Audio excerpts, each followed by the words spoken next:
Ya pemirsa, inilah deretan informasi terpopuler di situs cnbcindonesia.com yang menjadi sorotan pasar keuangan dalam Hot News. Kita ke informasi yang pertama.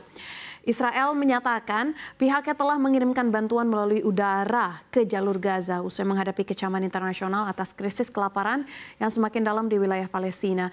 Bantuan ini disebut untuk mengatasi krisis kelaparan meskipun hingga kini operasi militer keji Israel tetap berlangsung. Pihak Israel juga mengaku bakal membuka koridor kemanusiaan buntut kecaman tersebut. Tidak hanya itu, Israel sebelumnya juga mengatakan kalau koridor kemanusiaan bagi konvoi bantuan PBB untuk mengirimkan makanan dan obat-obatan juga akan ditetapkan. Aksi ini diharapkan akan memperbaiki situasi kemanusiaan dan membantah klaim palsu tentang kelaparan yang disengaja di jalur Gaza. Namun keputusan pemerintah Israel ini membuat Menteri Keamanan Nasional Israel Itamar Ben-Gvir murka dan mengecam keputusan pemerintah yang meningkatkan bantuan masuk Gaza dan dinilainya sebagai bentuk penyerahan diri kepada Hamas. Dirinya pun mengaku tidak dilibatkan dalam pembahasan keputusan untuk membantu Gaza.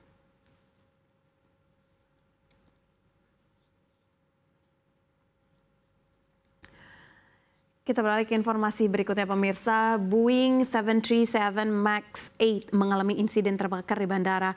Kebakaran terjadi di landasan pacu Bandara Internasional Denver pada Sabtu 26 Juli sore. Petugas kontrol lalu lintas udara melaporkan kepada pilot bila kebakaran terjadi pada penerbangan 3023 dengan kondisi kebakaran menyebabkan asap mengepul sangat tebal.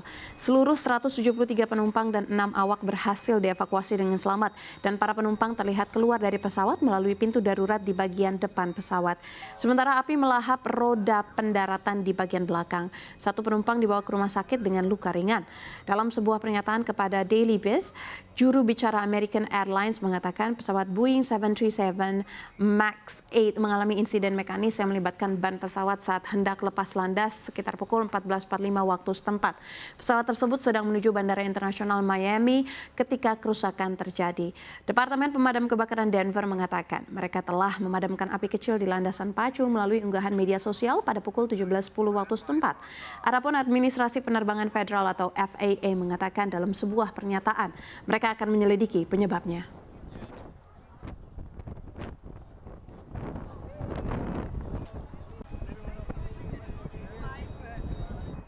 Kita ke informasi terpopuler lainnya masih dari mancanegara pemirsa. Kongres Yahudi Dunia menggugat bank raksasa Swiss UBS. Hal ini dilakukan karena adanya dugaan utang yang dimiliki oleh bank tersebut kepada para penyintas Holocaust. Dalam laporan Bloomberg yang dikutip Russia Today, Presiden Kongres Yahudi Dunia Ronald Lauder mengatakan ia yakin UBS berutang hingga miliaran dolar.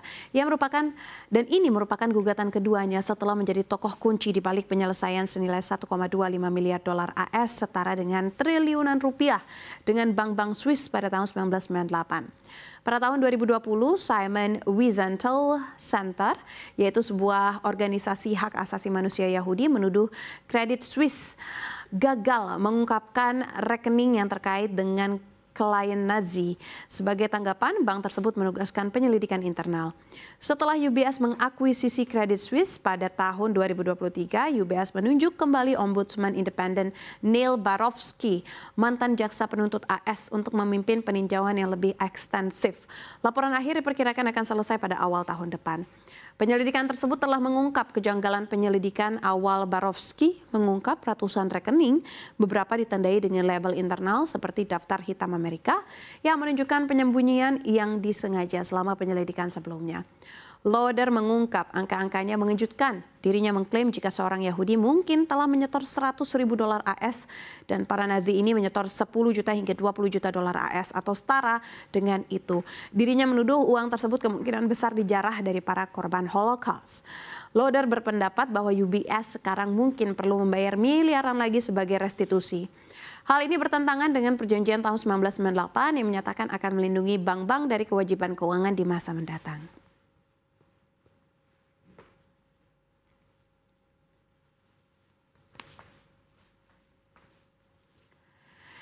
Kita ke informasi terakhir, selama puluhan tahun menjalin hubungan diplomatik, Presiden Indonesia ternyata pernah dibuat marah oleh Presiden Amerika Serikat. Niat awalnya untuk bersilaturahmi dan memperkuat kerjasama, tapi berakhir dikerjai langsung oleh Presiden AS. Peristiwa ini terjadi 65 tahun lalu dan melibatkan Presiden Soekarno serta Presiden ke-34 Amerika Serikat Dwight D. Eisenhower. Kejadian ini berlangsung pada tahun 1960, kala itu Soekarno mendapat undangan langsung dari Eisenhower untuk berkunjung ke Gedung Putih Washington. Soekarno tentu saja terbuka atas undangan orang nomor satu di AS itu.